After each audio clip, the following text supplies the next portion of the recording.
They listed my house without telling me. My name was still on the deed, written there in black ink. My signature pressed hard enough to dent the paper 45 years ago, when my husband and I bought it with the savings we had scraped together from his factory job and my years working night shifts at the clinic. I didn't hear it from them, of course. My own daughter never told me that she had taken the house where I raised her and quietly arranged to put it on the market, as if I had died already, as if I were nothing but a ghost walking across these old wooden floors. I heard it by accident, the way truths are often revealed, through something half-hidden, not meant for me to see. It was an envelope dropped into the wrong pile of mail, thin white paper, with a return address from a property office I didn't recognize. I opened it, thinking it was a bank statement or an advertisement, but inside was a polite notice thanking the Harlow family for listing the residence on Whitman Street for probate auction. Probate, that was the word they used, the word reserved for the belongings of the dead. I read the letter 3 times. I am not dead. I still rise every morning, make my own tea, and watch the light move slowly across the curtains. Derek hung before his heart gave out. I still climb the narrow stairs with a hand on the rail and pause halfway, not because I am incapable, but because I like to breathe slowly, to let the rhythm of the house catch up with me. And yet, on paper, in someone else's version of the world, I had already been erased. I am 81 years old now, and people like to say that age brings clarity, but I will tell you that is not true. What age brings is a kind of double vision. You see the world as it is in front of you, the garden that still needs weeding, the bills that still arrive each month, the clock on the wall that ticks faithfully even when no one listens. And at the same time, you see the way others look at you, their tilted heads and patient smiles, as if you were drifting away already, as if you could not be trusted with your own life. I sit in this house now, the one with the peeling blue paint Derek always promised he'd touch up and never did, and I feel both present and absent at once. To myself, I am solid. I am here. But to them, my daughter Lisa and her husband, they have already begun rehearsing the world without me. It is not the first time they have spoken about me as if I were a burden. I have heard the words slip out at the end of a long dinner, after the wine glasses are half empty, and the patience is thin. Mom, you really should consider moving in with us. This place is too much for you. Or, we're only trying to help. You can't live alone forever. Each time I nodded. Each time I swallowed my pride and let them think I was grateful for their concern. But inside, each word was a pin pressed into the skin, a reminder that they no longer saw me as the woman who once stayed awake 3 nights straight to nurse a feverish child, or the one who sold her jewelry to cover the down payment when Derek's overtime hours fell short. To them, I was just an aging inconvenience, a piece of property attached to a frail body, an asset waiting to be moved. Do you know what it feels like to be spoken of as though you were furniture?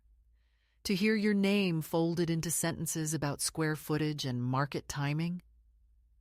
I sat at the kitchen table one afternoon and overheard Lisa in the next room, speaking to someone on the phone in that brisk, efficient tone she uses for business.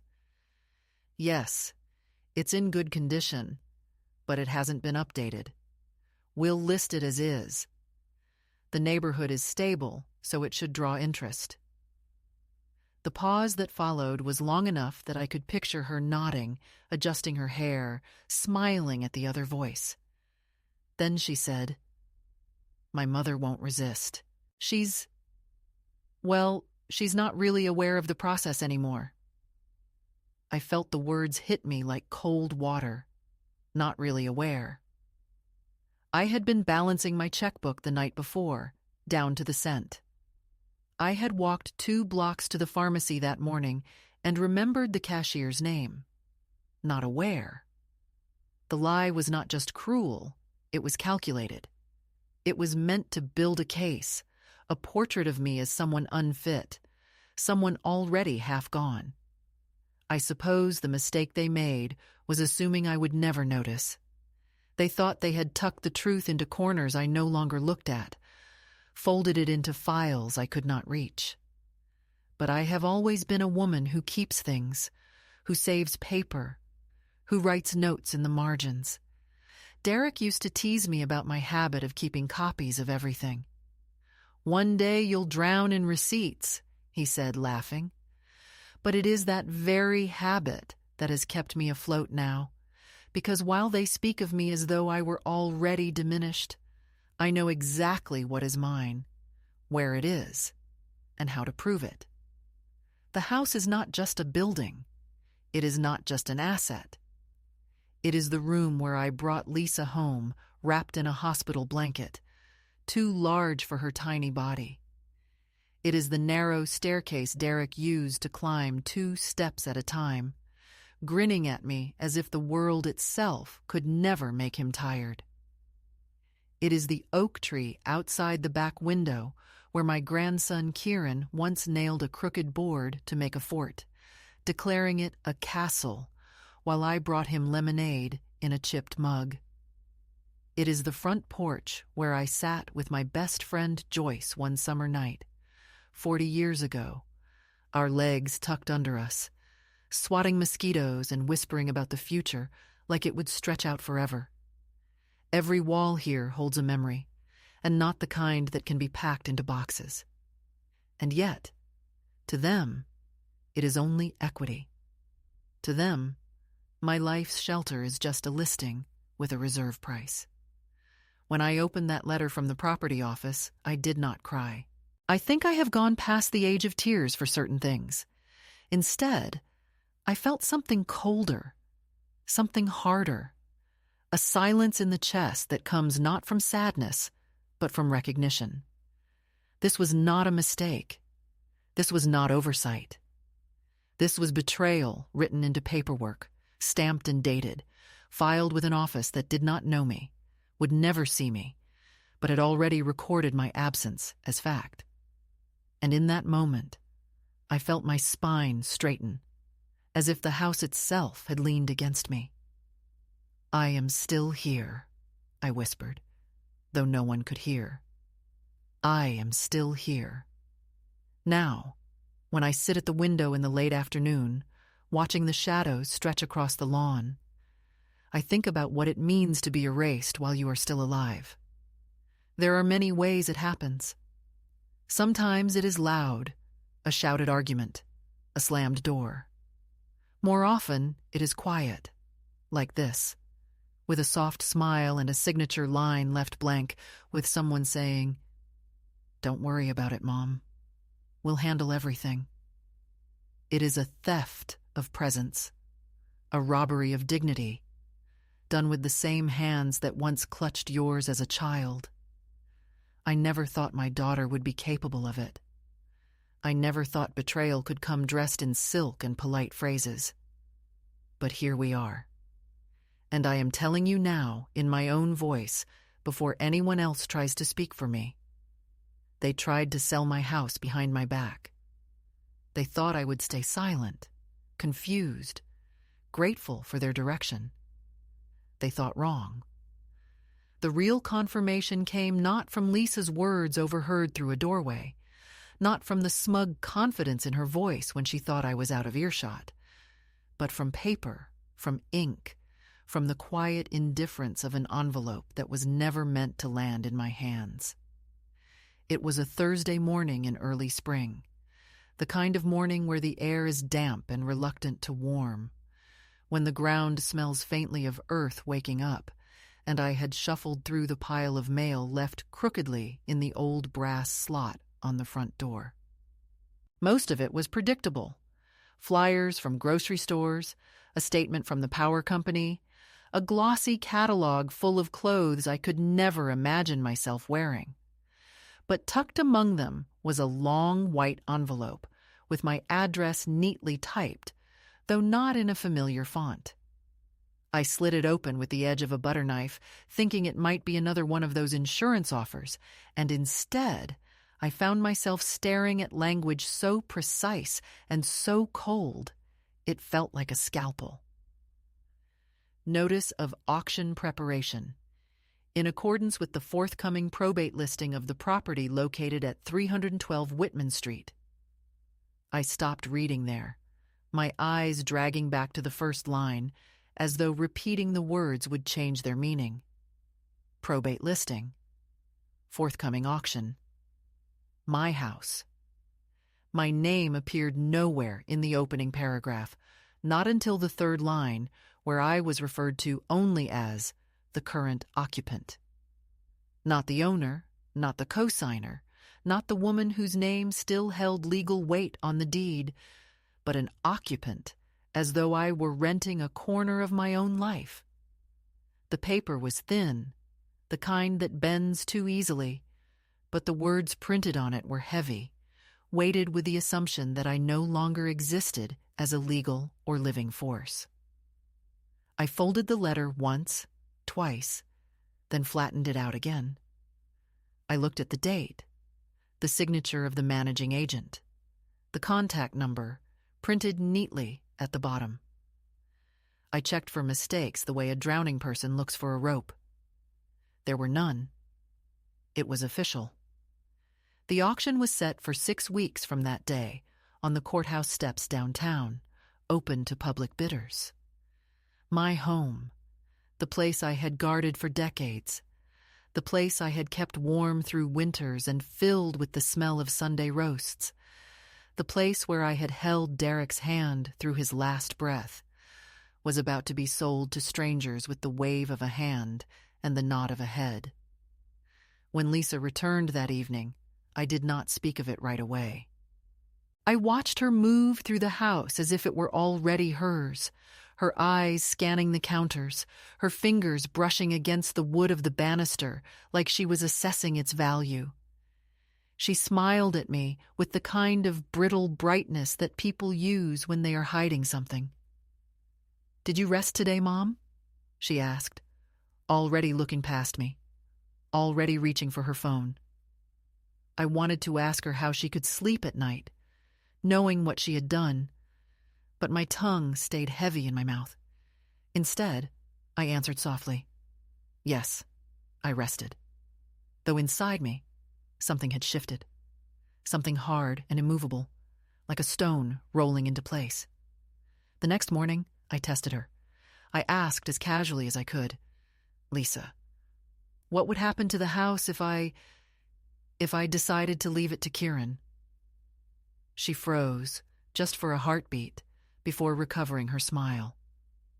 "Oh, Mom, you don't need to worry about all that. We'll make sure everything is handled properly.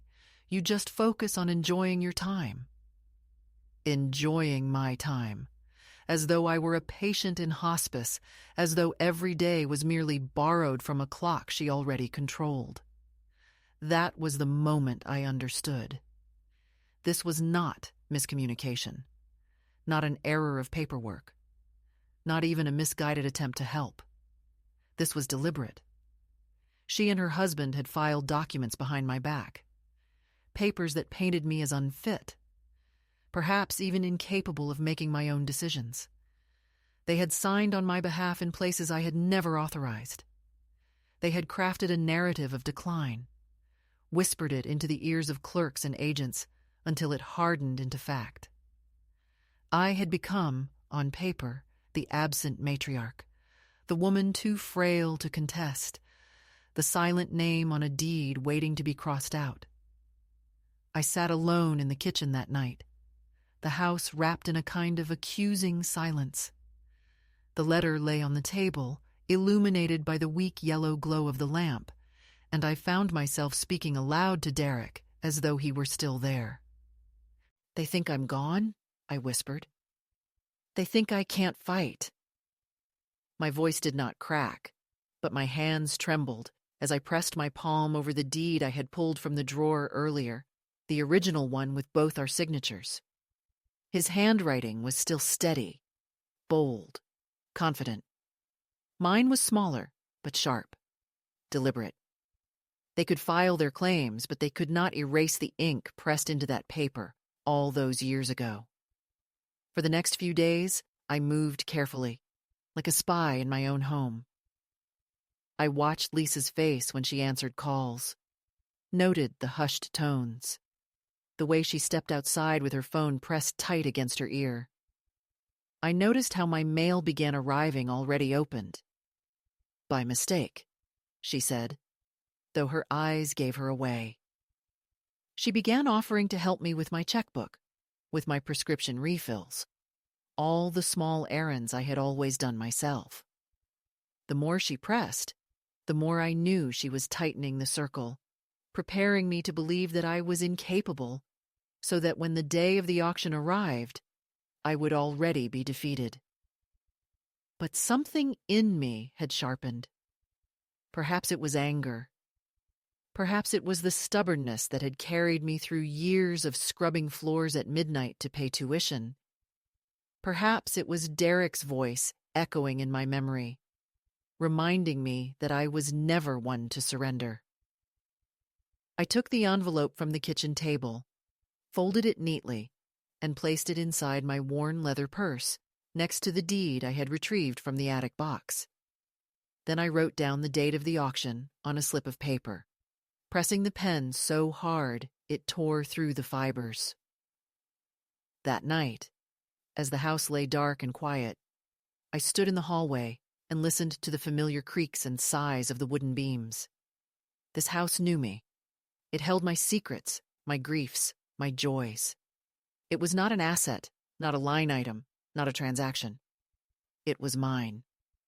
And though my daughter had already tried to bury me in absence, I knew then what I would do.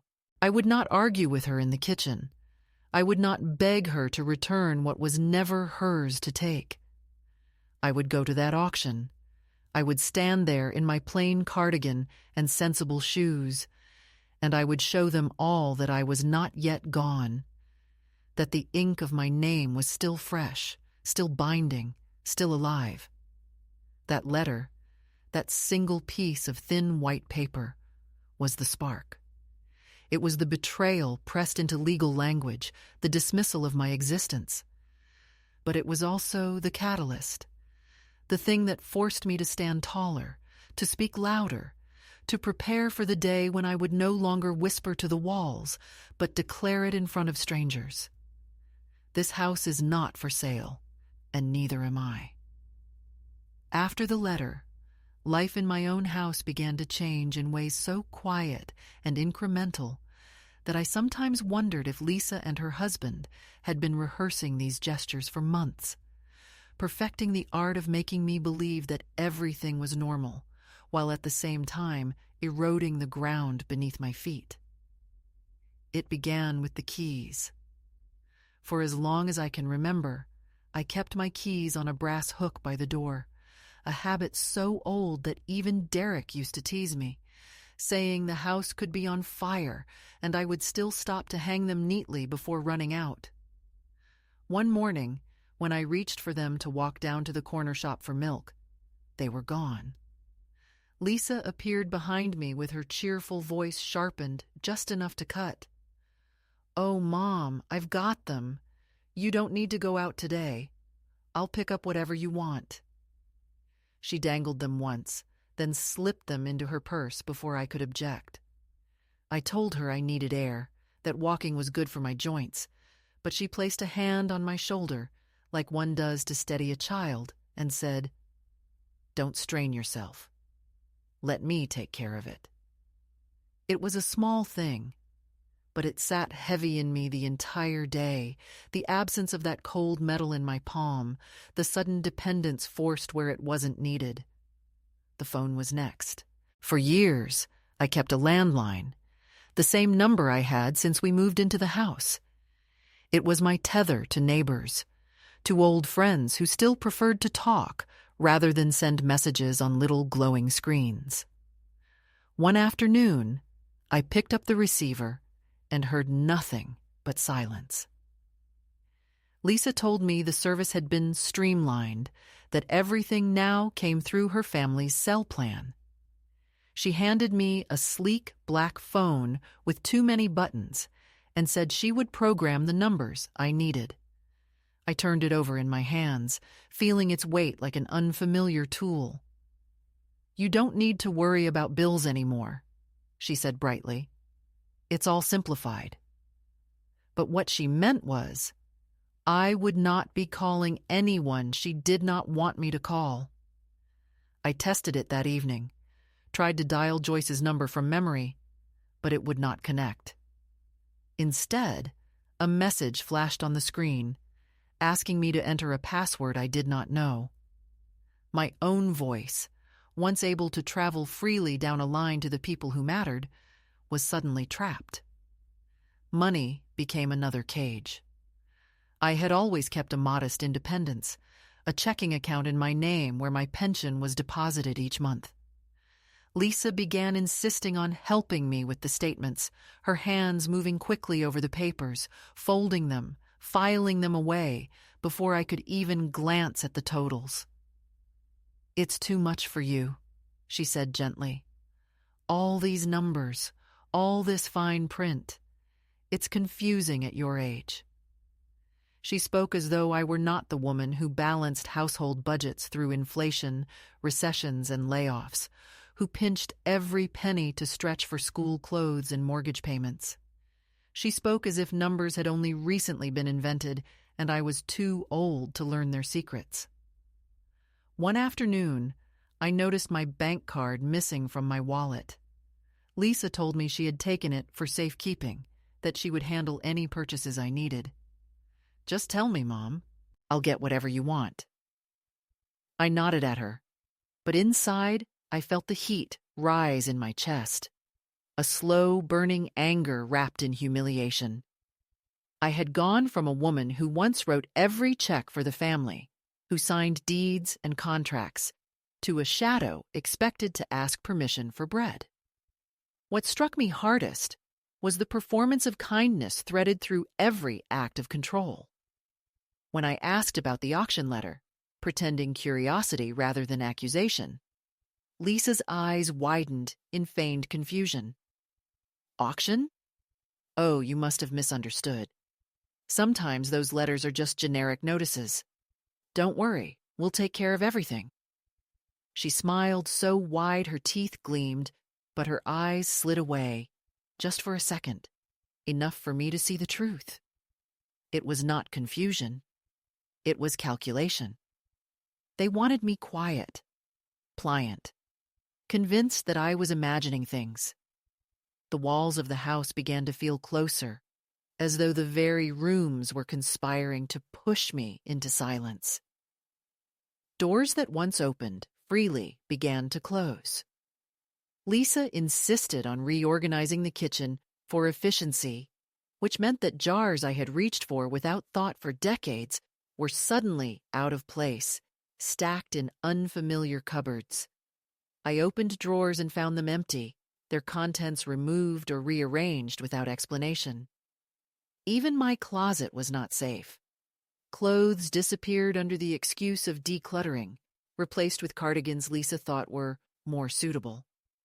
She would hold one up, beige and shapeless, and say, "This is perfect for you, Mom. Comfortable. Practical."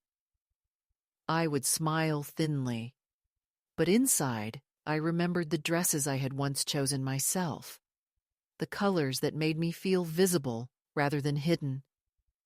Nights grew longer. Sometimes I would lie awake and listen to the quiet murmur of voices downstairs. Lisa and her husband speaking in the low tones of conspirators. I could not make out every word, but phrases floated upward, stabbing through the dark. Finalize the paperwork. Auction date. Transfer of funds. Once I heard my name, followed by laughter quickly hushed. I pressed my pillow against my ears, not to block the sound, but to steady myself, to remind myself that I was still here, still breathing, still capable of holding on to the truth even as they tried to bury it. Perhaps the cruelest moment came. One Sunday afternoon, when Lisa brought her children over, my grandchildren who used to sprawl across my living room floor with crayons and chatter. They barely looked at me now, eyes glued to glowing screens, fingers tapping endlessly. Lisa smiled at them, then turned to me and said, "Kids, Grandma might be moving soon. Isn't that exciting? A new place, easier for her." The words struck me like a blow, spoken casually in front of them, as though it were already decided, as though I had been consulted and agreed. One of the children looked up briefly, shrugged, and returned to their screen. That was it. No protest, no confusion. To them, I was already a figure fading into the background, shuffled from one place to another like furniture. I forced a smile, but inside, I felt the sting of invisibility sharper than any insult. Still, beneath the erosion, I clung to what remained. At night, after Lisa left, I would open the drawer where I kept the deed, trace my finger over the ink of my name, and whisper to myself that it was still mine. I would hold the auction letter, read its cold words again and again, not to believe them, but to prepare myself. I knew that if I allowed myself to drift into the quiet compliance they wanted, I would vanish. And I refused. I had already decided, in that moment of reading the letter, that I would go to the auction. Every humiliation they layered upon me only hardened that resolve. So I waited, quietly, letting them think they were winning, letting them think I was shrinking. I asked fewer questions, nodded more often, and practiced the art of stillness. They mistook it for weakness. But what I was doing was saving strength, gathering the scraps of power they had not managed to steal. Each night, as I turned off the light in my room, I whispered into the dark, not for anyone else but for myself. 6 weeks. 6 weeks until the auction. 6 weeks until I would stand in the daylight and refuse to be erased. 6 weeks until they would learn that the woman they tried to dismiss was still here, not confused, not gone, but very much alive and ready to be seen. The shift did not come with a loud noise or a sudden confrontation, but in the stillness of a late evening when the house felt too quiet and the air carried the weight of something unresolved. I had been sitting at the kitchen table, the deed folded neatly beside me, the letter from the property office lying open, like a wound I could not close. The lamp cast a weak yellow circle across the wood, and I realized that if I kept staring at these same papers, whispering the same reassurances to myself, I would become the very image Lisa wanted the world to see. A woman frozen, paralyzed, incapable of action. I could not let that happen. My husband used to say that silence is a form of surrender, and that night I felt the truth of his words pressing against me until I finally stood up and walked to the attic. The attic had always been Derek's place, full of boxes and papers, old tools, forgotten furniture, the smell of dust and wood mingling like a memory of labor. I climbed the narrow stairs slowly, each step creaking under my weight. But I did not pause this time. At the top, I pulled the cord to the single bulb, and the light flickered weakly across a sea of cardboard and trunks. I knew what I was looking for. For years I had kept an old metal box tucked into the far corner, beneath the blanket chest we never opened. My hands trembled as I pulled it out, dust rising in little clouds around me, but my heart steadied the moment I placed it on the floor. I turned the key that still hung on a ribbon tied to its handle and lifted the lid. Inside was the life Lisa had chosen to forget. Folders labeled in my handwriting, receipts carefully filed, letters Derek had written to me when he was still alive, and at the very bottom, a thick envelope of official papers. I pulled them out and spread them across the floor. The original deed, insurance documents, copies of our wills. Derek's handwriting appeared again, bold and certain, declaring in unmistakable terms that the house was jointly owned and that upon his death it belonged to me outright. My name, not Lisa's, not her husband's, not any lawyer's, mine.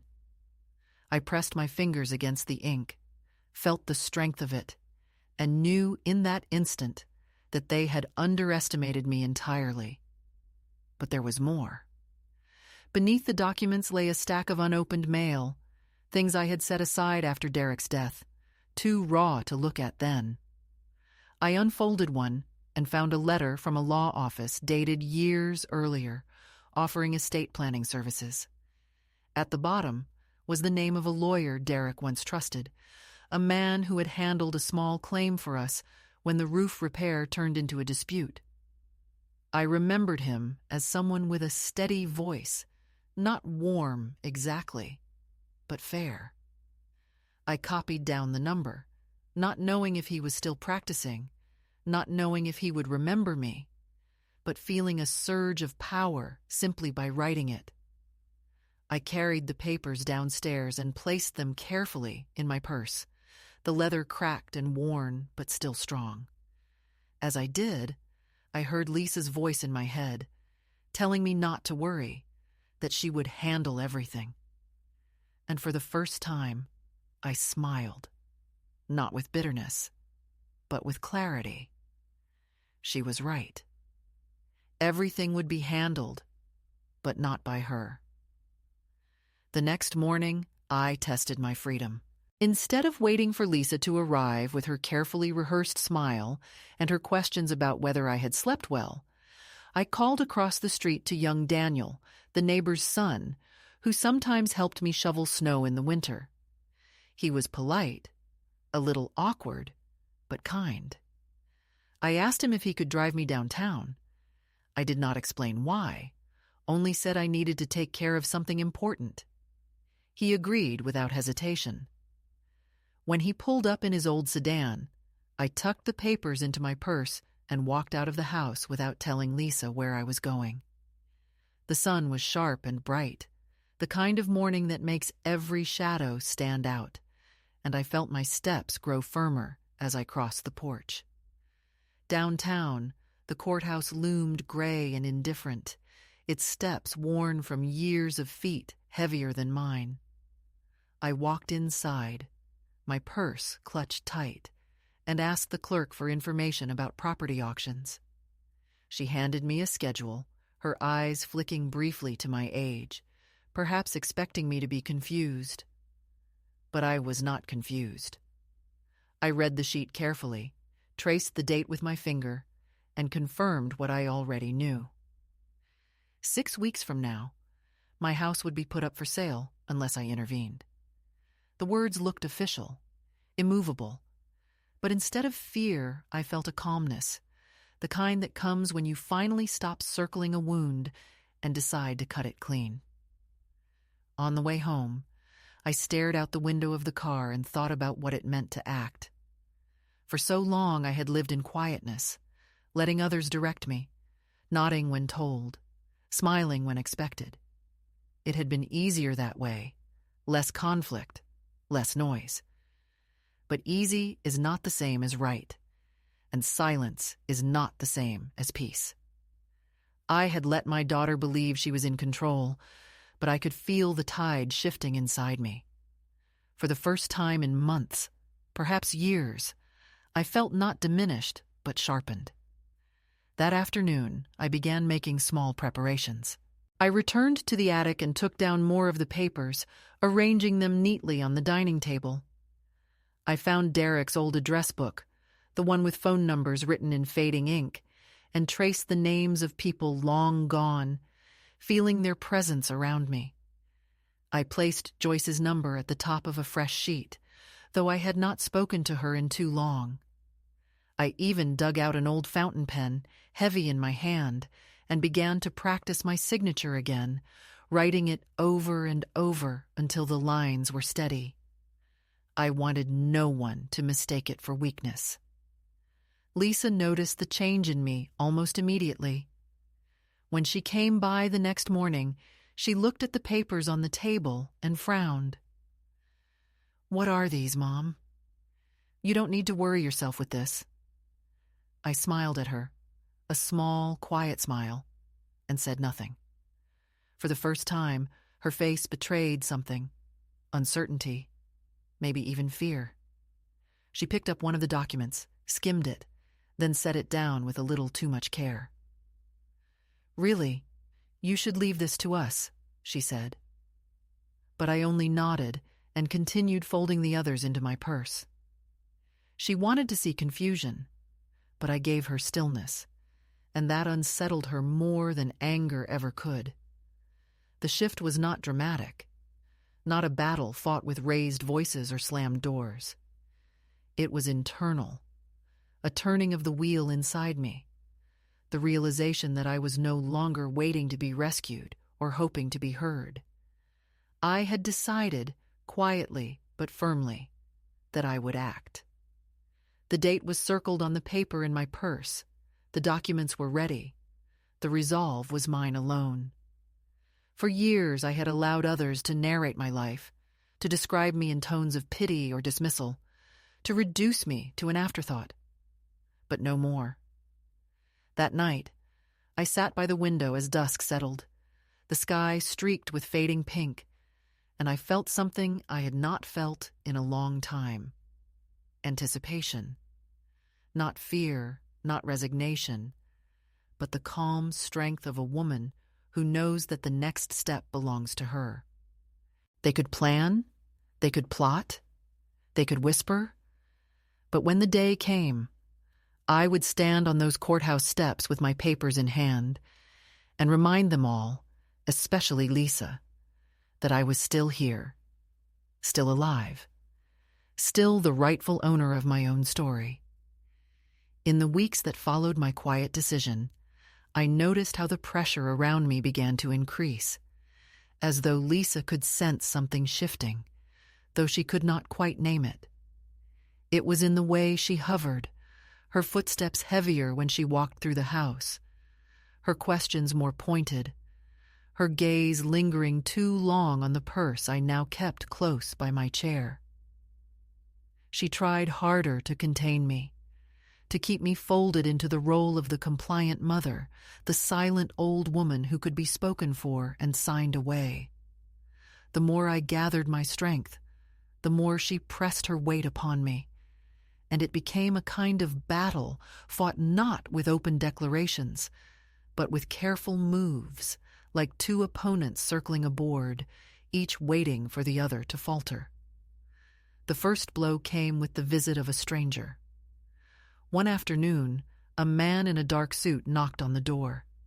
He introduced himself as a representative from a legal office, his words polished and too smooth, the kind of voice trained to sound both professional and sympathetic. He explained that he had been asked to ensure that I understood the process of transitioning my property and to verify my well-being. The words were arranged like a courtesy, but beneath them, I heard the accusation clearly. They wanted proof that I was weak, that I was incapable, that I would nod and sign whatever was placed in front of me. I offered him a seat at the dining table, placed a cup of tea in front of him, and then slowly, deliberately, set the original deed between us. My name in ink, Derek's signature beside it, the date stamped decades earlier. His eyes flickered as he read it, and I saw the calculation falter just slightly. "I appreciate your concern," I said, my voice calm. "But you may tell whoever sent you that I am not confused, not incompetent, and not surrendering my home. and should they persist, I will have no choice but to consider this harassment." The man cleared his throat, took one last look at me, and left with a polite smile that had lost its shine. When the door closed, I sat down heavily, my hands trembling, not from weakness, but from the surge of adrenaline, the knowledge that I had struck a blow of my own. Lisa arrived that evening, her voice sharp with forced concern. "I heard you spoke to someone from the office." "Mom, you shouldn't get yourself worked up about these things. It's complicated paperwork. You don't need to worry." She said it with the practiced patience of someone speaking to a child, but her eyes betrayed her. She knew I had unsettled her plans. She tried to regain her balance by reminding me of my age, of my supposed fragility, recounting every little slip of memory I had made in the past year, as if each forgotten word were a brick in the case she was building. "You left the kettle on last month," she reminded me, her tone heavy with accusation. "You forgot Kieran's birthday last fall." I let her speak, let her pile the evidence like stones, and then I smiled faintly and said, "Yes, Lisa, sometimes I forget things, but I have not forgotten my name, and I have not forgotten this house." The silence that followed was thick enough to choke on, and for the first time, she looked at me as though I were not the easy opponent she had imagined. The second wave came in the form of isolation, subtle at first, but tightening each day.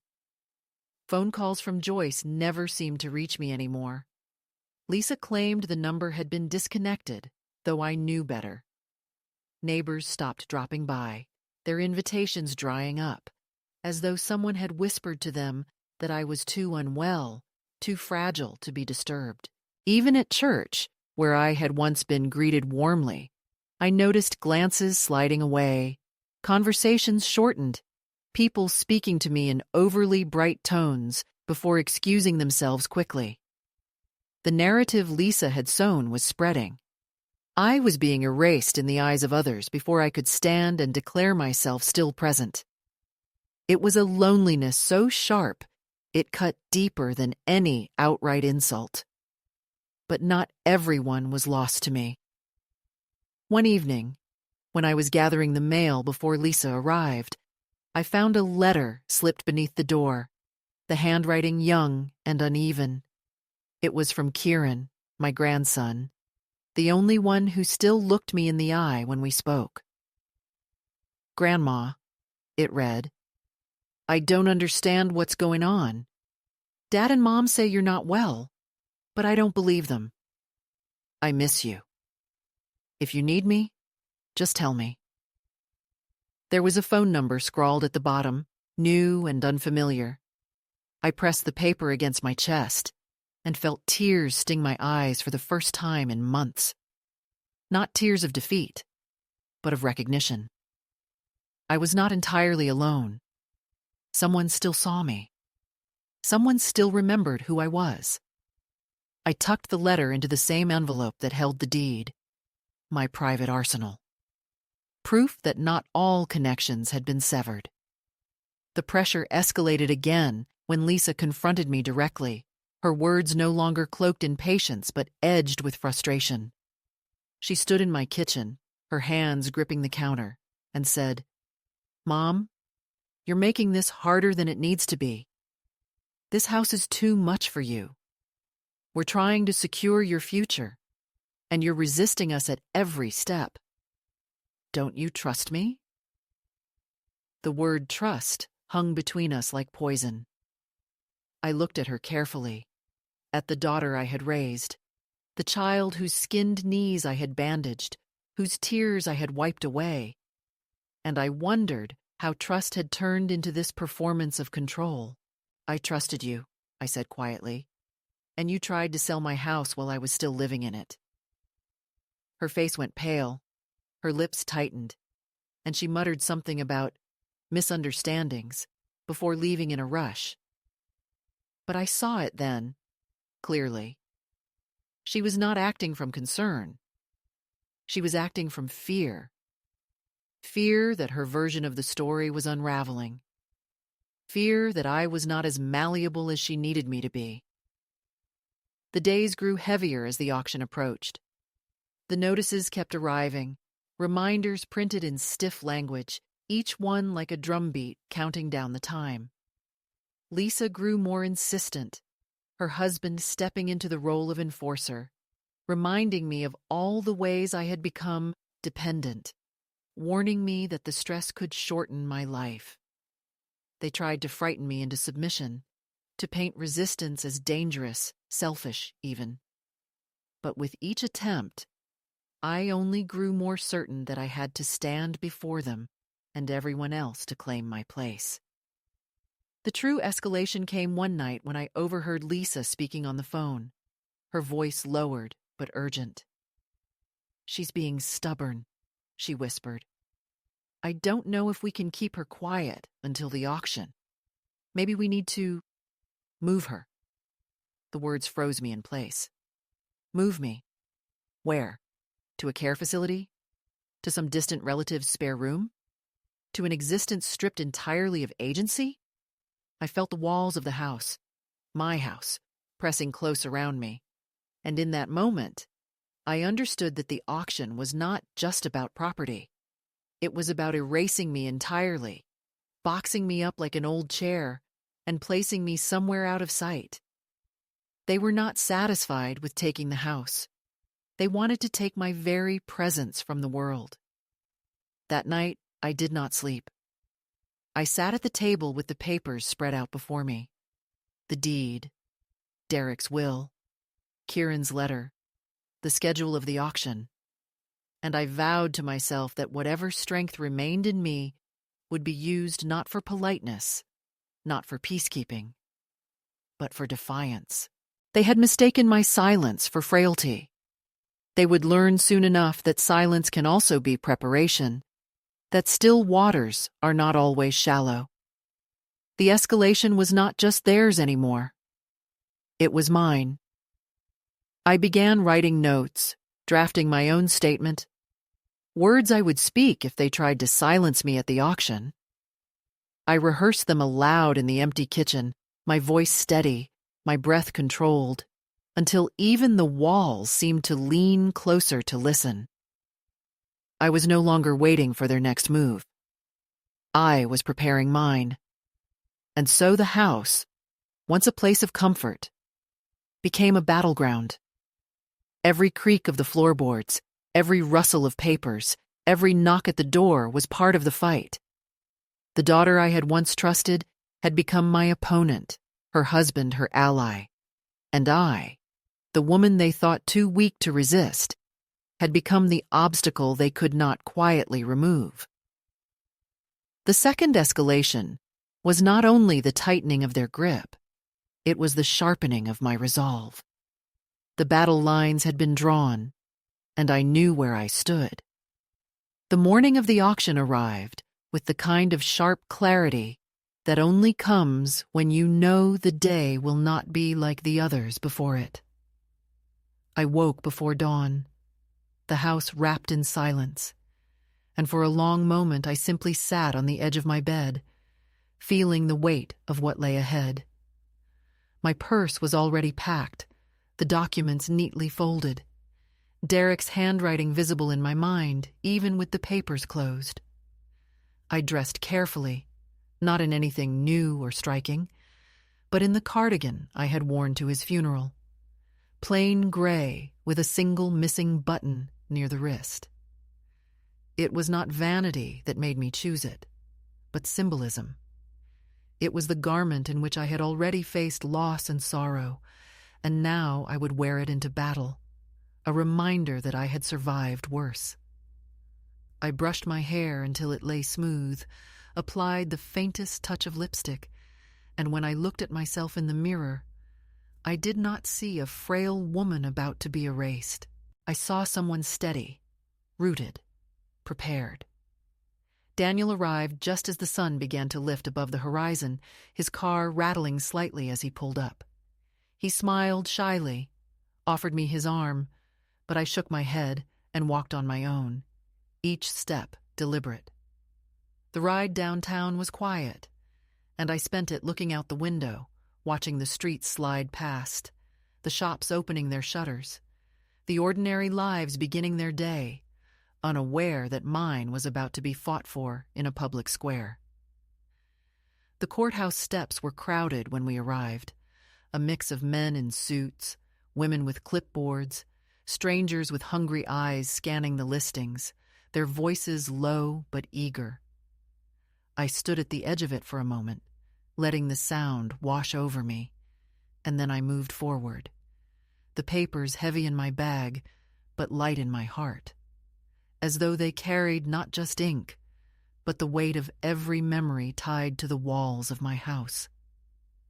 The auctioneer was a tall man with a booming voice, standing at the top of the steps with a folder in his hands. He called out the first property, the crowd responding with numbers that rose quickly, decisively. I stood still, my breath even, waiting. When he turned the page and began to describe the property at 312 Whitman Street, my property, my heart clenched once and then steadied. He spoke of square footage, of location, of potential value, words that reduced decades of living into statistics. Before he could announce the opening bid, I stepped forward. My shoes clicked against the stone, a sound louder to me than any shout, and heads began to turn. Lisa was there. I saw her near the front, her face pale and frozen as her eyes met mine. She had not expected me. She had imagined me confined, silent, erased. The sight of me walking toward the auctioneer was the first strike she could not deflect. I reached into my bag and pulled out the envelope, the deed, Derek's will, the official papers that bore my name and his signature. I held them high enough for the auctioneer to see, my voice clear and strong, though it trembled in my chest. "This house is not for sale," I said. The crowd murmured, confusion spreading. The auctioneer frowned, hesitated, glanced at Lisa, who stammered something I could not hear. "My name is on the deed," I continued, louder now. "I am alive. I am the owner. No one has the right to sell what belongs to me." The silence that followed was heavy, then broken by whispers that rippled through the crowd. The auctioneer asked for my identification, his tone formal but cautious, as if he already sensed the ground shifting beneath him. I reached again into my bag and placed my driver's license against the deed, both names matching, both undeniable. His eyes flickered with discomfort, his voice faltering as he cleared his throat and announced that the listing would be suspended pending review. The crowd, disappointed, began to disperse, some muttering under their breath, others shaking their heads. But I barely heard them. My eyes were fixed on Lisa. She moved toward me quickly, her face flushed, her voice low and sharp. "What are you doing here? You don't understand what you've done. You're ruining everything." The words struck me not as the cry of a daughter protecting her mother, but of a woman cornered, her scheme unraveling. I looked at her, really looked at her, and felt a sadness deeper than anger. "You tried to erase me," I said softly. "You told them I was gone before I was. But I am still here, and you cannot take what is mine." Her mouth opened to reply, but no words came. She turned away, her shoulders stiff, her husband tugging at her arm. The auctioneer cleared his throat again, his voice returning to its polished professionalism as he declared the property removed from the list. "Matter to be resolved legally," he said, his words stripped of drama. But for me, they were thunderous. Legally, officially, publicly, my existence had been acknowledged. I was not a ghost, not a memory, not a name spoken in the past tense. I was the living, breathing woman who stood on those steps and claimed her place. As the crowd dispersed, I remained for a moment, standing tall against the courthouse wall, the papers still in my hand. The morning air was crisp, the sun warming my shoulders, and for the first time in a long while, I felt the strength of my own presence filling the space around me. Daniel appeared at my side, asking quietly if I was ready to go home. I nodded, slipped the documents back into my bag, and walked with him down the steps, each step lighter than the one before. Behind me, Lisa's figure receded, her plans scattered, her power broken not by rage or confrontation, but by the simple fact of my refusal to disappear. That was the moment everything turned. The climax was not just the halting of the auction, not just the legal suspension of a fraudulent sale. It was the reclamation of my voice, my dignity, my presence in a world that had been trying, gently and cruelly, to erase me. Standing there with my papers in hand, I knew that nothing would ever return to how it had been. The bond with my daughter was fractured, perhaps beyond repair, the trust severed. But something within me had been restored, something I had thought was gone. My ability to act, to resist, to stand in the daylight and declare myself alive. It had returned. And that was worth everything. In the days after the auction, the house felt different. The walls no longer pressed in on me with the weight of suspicion and control. They seemed to breathe again, to open their arms and hold me as they once had. I walked through the rooms slowly, touching the familiar surfaces. The banister polished by decades of hands. The kitchen table scarred with knife marks from careless chopping. The curtains that had faded unevenly in the sunlight. Everything was ordinary, unchanged. And yet to me it felt renewed, as though each object had been reclaimed. It was not the furniture or the bricks that had been saved that day. It was me. I had been returned to myself, my existence acknowledged not only on paper, but in my own reflection. When I caught sight of myself in the hallway mirror, I no longer saw the blurred outline of a woman waiting to be dismissed. I saw someone who had fought, someone who had stood her ground, and that recognition steadied me more than anything else. Lisa did not come for several days, and when she finally appeared, she did not step inside. She stood on the porch, her posture stiff, her face pale with anger, and something else, something like shame. She spoke quickly, without warmth, about legal complications, about misunderstandings, about her intentions being twisted. I listened, not interrupting, letting her words run their course like water flowing down a drain. When she paused, waiting for me to defend her or to soften, I only said, "You tried to take my life while I was still living it. You need to leave now." Her mouth tightened. Her eyes shone with something close to tears. But she turned without another word. Watching her walk down the steps, I felt no triumph. There was no victory in seeing my own daughter as a stranger. There was only clarity. I had drawn a line, and I knew she would never cross it again. After she left, I changed the locks.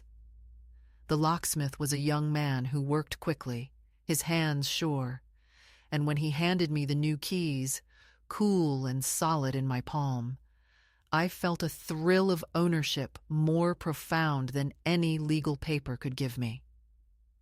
I slipped them onto the brass hook by the door, the same place they had always hung, and for the first time in months, perhaps years, I felt safe.